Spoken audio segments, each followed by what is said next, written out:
For much of the 20th century, before CGI became the flashy buzzword of modern cinema, there was a tiny, mighty invention that dominated the blood-soaked action sequences of Hollywood: squibs. These small but explosive devices were the backbone of cinematic violence and the secret ingredient behind some of the most delightfully gruesome and iconic moments ever captured on film. You could argue that they didn't just simulate wounds, they gave scenes a level of grit and authenticity that modern technology often struggles to replicate. And even now, in an era where digital effects can make anything possible, squibs remain at the center of one of filmmaking's most passionate debates: practical effects versus digital wizardry. So what exactly is a squib? How does something so small create such jaw-dropping moments? And what do we lose as an audience when filmmakers choose to leave them behind? Buckle up, because today we're diving deep into the world of cinematic carnage with Fame Focus. This is Bloodsport, the reign of the squib. Before we blow things up, make sure to subscribe to Fame Focus and hit that notification bell so you never miss a behind-the-scenes look at movie magic. And fair warning, things are about to get messy. If you're squeamish,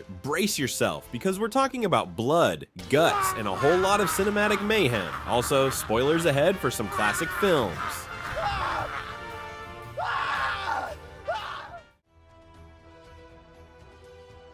At its core, the squib is a fascinating contradiction. It's both incredibly simple and brilliantly innovative. For over 100 years, filmmakers have been experimenting with ways to depict violence on screen. They've tried everything: clever camera angles, makeup, prosthetics, but nothing made an audience feel the impact of a bullet like a squib could. Think of a squib as a tiny pyrotechnic miracle. It's a small explosive device, usually disc-shaped, designed to replicate the effect of a gunshot, an explosion, or any impact on screen. When it goes off, it creates a sudden burst that looks authentic, whether that's splintering wood, shattered glass, or, more famously, a spray of blood erupting from an actor's chest. When attached to a person, it's often called a blood squib or bullet hit squib. And while that sounds dangerous, the process behind it is an art form. Every squib explosion you see on screen is the result of careful preparation, safety measures, and an understanding of cinematic physics.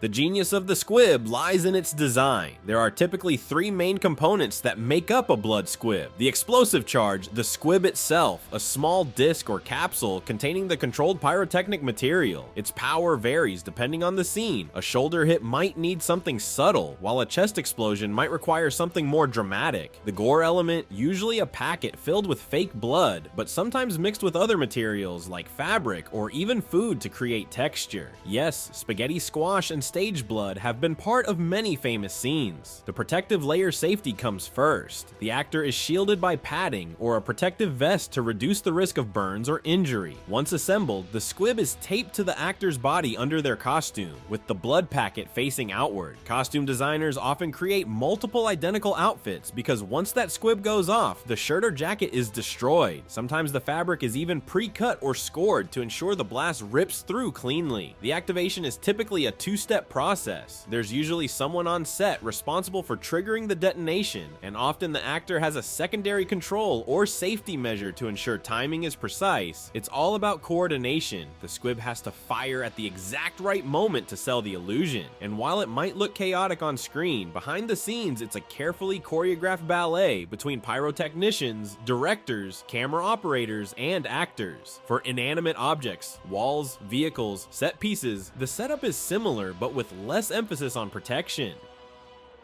Squibs can make concrete crumble, wood splinter, or glass explode convincingly. They are, after all, live explosives, and safety is always priority number one. Squibs have a surprisingly long and colorful history in film. The first recorded use dates back to the mid-1940s in Back to Bataan, 1945. Filmmakers used early versions to create the illusion of bullets striking surfaces, but these were just bursts of debris, no blood yet. Blood squibs came a decade later, changing movie violence forever. Two films often credited with pioneering the effect were the Polish film Pokolenie, 1955, and the American Western Run of the Arrow, 1957.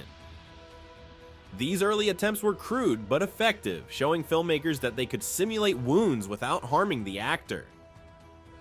The real game changer came after the decline of the Hays Code, the strict moral guidelines that censored violence and sexuality in Hollywood. Once filmmakers were free to experiment, the blood squib became the ultimate tool for shock and awe. Arthur Penn's Bonnie and Clyde, 1967, is often considered a turning point, using multiple squibs in its infamous final shootout. Audiences were stunned. This wasn't just a gunshot, it was carnage. Then came the 1970s, a decade of bold directors and gritty realism. Sam Peckinpah's The Wild Bunch, 1969, was a blood-soaked ballet of violence. Peckinpah's team even mixed meat with fake blood to add a visceral texture. By the time Francis Ford Coppola made The Godfather, 1972, squibs were mainstream. James Caan's Sonny Corleone famously wore over 100 squibs for his death scene. It was brutal, unforgettable, and cemented the squib as a staple of action cinema. The 1980s and 90s were the golden era. Action films exploded. Literally. Directors like Paul Verhoeven pushed boundaries in films like RoboCop, 1987, where actors were practically walking time bombs. Kevin Page, who played an unfortunate corporate exec, recalled being strapped with 200 squibs and packets of spaghetti squash to create his horrifying death scene. Audiences couldn't look away. While squibs remain beloved by many filmmakers, they've become rarer in recent years. Why? Cost, convenience, and safety. Setting up a squib takes time, requires resets after every take, and involves risk. Enter CGI, the clean, safe, and cost-effective alternative. Compressed air is sometimes used as a safer stand-in, but it's bulkier and less convincing. Digital effects, on the other hand, can create blood sprays, bullet hits, and wounds without a single explosive charge. Directors can shoot multiple takes without cleaning costumes or resetting the scene. For some, like David Fincher, the efficiency is worth it. Blood, bone fragments, even splatter on car seats, all added in post-production. But here's the rub, CGI rarely feels as real. It lacks weight, randomness, and the tactile mess that comes with practical effects. Ted, a veteran effects technician, explains, blood isn't just color, it's motion, texture, tiny particles flying in unpredictable ways. Your brain knows when something's off. Some productions find a middle ground. They'll use squibs for the impact and supplement with CGI to hide wires or enhance the blast. Others avoid them altogether. It all comes down to the director's vision, the budget, and the level of chaos they're willing to manage on set.